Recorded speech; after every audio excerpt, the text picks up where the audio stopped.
But with there being a 20% rise in knife crime in London alone, isn't it time that something should be done? So, Janet, do you think they should be actioning this? I think they should action it, but I suspect the reason why it hasn't been put into effect is that there is a bit of a standoff going on between the government and the police, because police budgets have been cut, and police are going to argue that to all the paperwork and all the procedural stuff to charge people will just take up too much manpower. I suspect that's one of the reasons, and when you look at the figures, only 27%, that's just, you know, around 1 in 4 cases actually led to someone being charged in the last year, which is shocking. I mean, personally, when I read last week that a 14-year-old boy in an academy in Bradford took a knife into class and stabbed a teacher, I thought it was shocking, especially after what happened in Leeds. You know, Anne Maguire, yeah, Anne Maguire. That was just shocking too. So you keep asking yourself, how many deaths are there going to be? I know you probably don't agree with this, but I think that all schools now in inner city areas should remove knives, everything like phones and gadgets, and just remove everything from kids, have metal detectors. Metal detectors? Yeah, metal detectors, and remove them going into schools? Yes, going into secondary schools.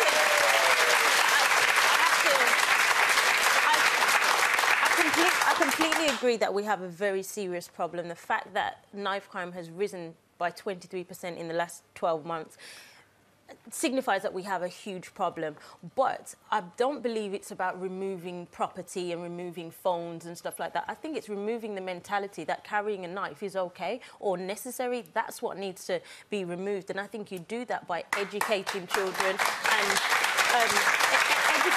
educating children when they're younger, and I think also following through on the consequences. When you are caught with a knife for the second time, you are going to jail, and they need to know that that is going to happen. Well, one of the problems with that, of course, is our prisons are overcrowded, and it costs a lot of money to keep people in prison. Are dying. Children are dying. Well, absolutely, but it's whether or not that is going to be enough of a deterrent. I mean, if kids are so far off the rails that they're going into schools with knives, then your problems have started far in advance of that. Well, and you don't want to wait until there is literally blood on the carpet before you're doing something about it. But, Janet, I have to say, yes, I do disagree with you about the metal detectors. I mean, I think you're saying to children then, and they are children when they're at school, we don't trust you. Yeah. We think you are but why dodgy. Should the teachers be on the front line? Well, I mean, absolutely. I think it should be addressed. I think these cases are utterly tragic, but, I mean, they are still relatively small in numbers. I mean, how many children do we have going to school?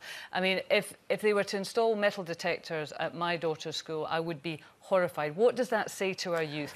We don't trust you. I actually think it's a really... Let's have metal detectors here on ITV, because, I mean, who knows? You might do it. But nevertheless, when I went to school, not one teacher was ever stabbed to death.